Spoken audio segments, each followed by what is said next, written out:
Hello दोस्तों, स्वागत है आप सभी का एक बार फिर से मेरे यूट्यूब चैनल पे। दोस्तों, आज की इस वीडियो में हम लोग सीटेट के बारे में बात करेंगे। तो ये वीडियो किन के लिए है मैं पहले ही क्लियर कर दूं, क्योंकि मैं नहीं चाहता कि आपका टाइम बर्बाद हो। देखिए, ये वीडियो उनके लिए है जिन्होंने इस बार सीटेट का एग्ज़ाम दिया और वो श्योर हैं कि उनका नहीं हो रहा है पेपर क्वालिफाई। ये वीडियो उनके लिए भी है जिन्होंने इस बार सीटेट का एग्ज़ाम दिया, उनको लगता है कि पेपर 1 तो क्वालिफाई हो जाएगी, पेपर 2 में प्रॉब्लम है। ये वीडियो उनके लिए भी है जो आने वाले समय में सीटेट का एग्ज़ाम देना चाहते हैं।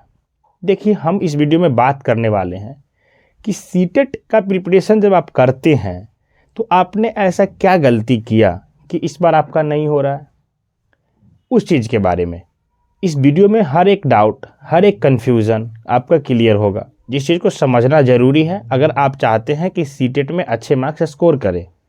क्योंकि सीटेट का एग्ज़ाम अब पहले की तुलना में थोड़ा सा लेवल डिफ़िकल्ट हुआ है। उसके पीछे रीज़न है कि ऑनलाइन एग्ज़ाम होंगी तो डिफ़िकल्टी लेवल बढ़ेगा।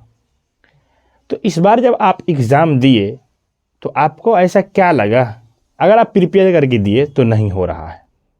अधिकतर स्टूडेंट को यही लगा, जो पेपर 2 वाले थे उनको एसएसटी में प्रॉब्लम हो रही थी, मतलब उनका जो कोर सब्जेक्ट है, या पेपर 1 में जब उन्होंने देखा तो कुछ को ईवीएस में प्रॉब्लम हुई और कुछ को मैथ्स में प्रॉब्लम हुई। पेपर 2 में जो साइंस वाले थे उनको मैथ्स में प्रॉब्लम हुई, साइंस में प्रॉब्लम हुई।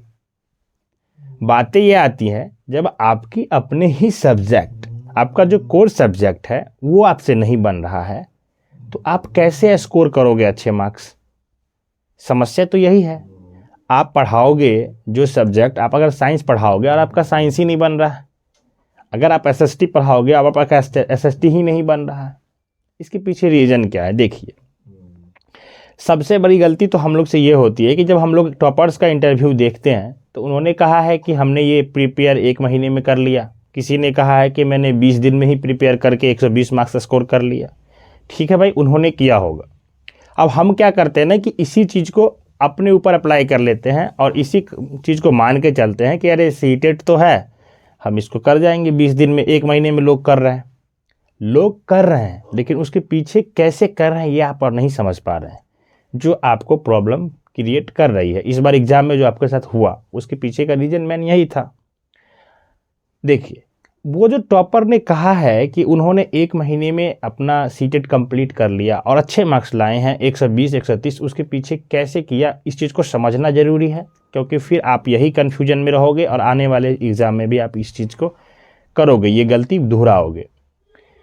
उन्होंने किया है तो जब हम एक एग्जाम्पल लेते हैं, कोई ऐसा स्टूडेंट है जिन्होंने एसएससी का प्रिपेयर किया है, सीजीएल सीएचएसएल का या अदर कॉम्पिटिटिव एग्ज़ाम का प्रिपरेशन किया, जिनका मैथमेटिक्स और साइंस में अच्छा पकड़ है या फिर एसएसटी में अच्छा पकड़ है, पहले से वो पढ़ रहे हैं। जब उन्होंने सीटेट देने की टाइम आया तो सीटेट के लिए देखा तो पता चला कि सर इसमें भी एसएसटी पूछता है, इसमें भी मैथ साइंस पूछ रहा है।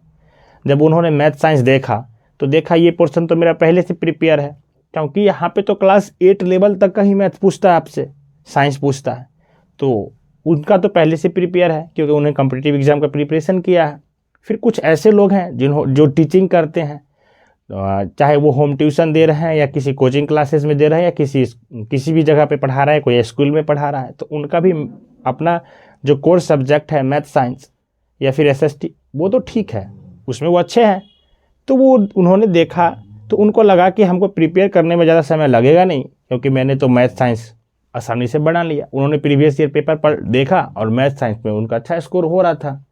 फिर उनको पढ़ना क्या बच गया? सीडीपी और पेडागोजी। तो सीडीपी और पेडागोजी का सिलेबस इतना ज़्यादा है नहीं, वो आप 1 से 1.5 महीने में, अगर आप बहुत स्लो भी पढ़ोगे तो कंप्लीट कर जाओगे, अगर आप रेगुलर पढ़ोगे तो, और अच्छे से कंप्लीट कर जाओगे, इसमें अच्छे स्कोर भी आप करोगे। रहा बात लैंग्वेज सब्जेक्ट की, तो वो लगभग सभी स्टूडेंट बना रहे हैं। हाँ, किसी स्टूडेंट को इंग्लिश में प्रॉब्लम होती है तो बहुत सारे स्टूडेंट इंग्लिश को चेंज करके दूसरा लैंग्वेज रख लेते हैं।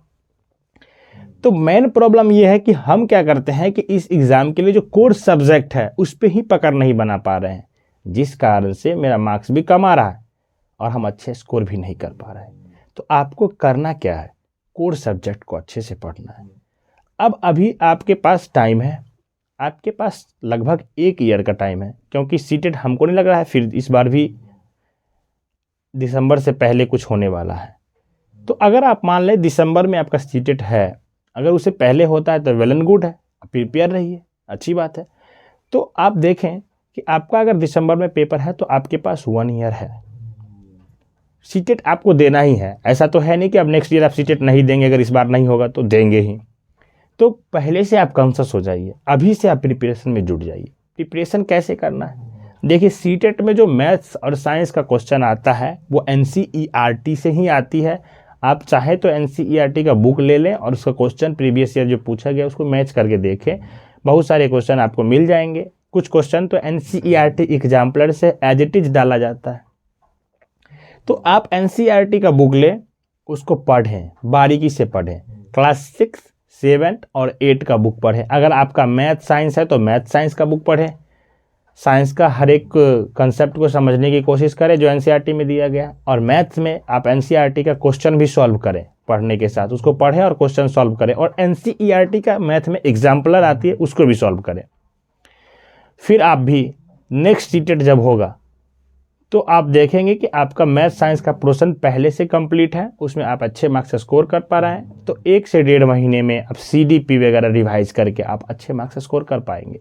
और इस बार भी आपका CDP अच्छा रहा होगा, पढ़े होंगे तो उसमें तो आप स्कोर कर ही रहे थे। प्रॉब्लम तो मैथ साइंस में थी ना, तो इसको टैकल करें, इसको ख़त्म करें जो आपका प्रॉब्लम है। SST वाले अपने SST का पढ़ेंगे, क्लास 6, 7, 8 का पेपर 2 के लिए। अब आजकल EVS में भी थोड़ा सा क्वेश्चन जो है ना ट्विस्ट करके पूछा जा रहा है, तो इसके लिए आपको EVS को भी पढ़ना पड़ेगा, अच्छे से कंप्लीट करना पड़ेगा अच्छे मार्क्स स्कोर करने के लिए। क्योंकि बिहार में मार्क्स अब स्कोर करना इम्पोर्टेंट हो गया है, क्योंकि इनकी नया नियमावली जो आ रही है टीचर रिक्रूटमेंट के लिए, उसमें इन्होंने कहा है कि 60% मार्क्स हम पेपर से लेंगे जो आपका सीटेट होगा उससे, या कोई भी पात्रता परीक्षा होगा टीचर का उसका मार्क्स लेंगे, और 40% मार्क्स ये अपने एकेडमिक जोड़ेंगे।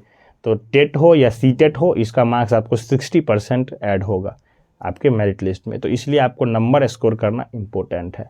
तो आपने जो गलती किया है पिछले बार सीटेट में, जिसके कारण आपका नहीं हुआ, बहुत सारे स्टूडेंट हमको मिले जिनका मैथ्स में प्रॉब्लम था, उनको पेपर 2 में इसी कारण नहीं हो रहा है क्योंकि उनका मैथ्स नहीं सॉल्व हुआ या फिर साइंस नहीं सॉल्व हुआ।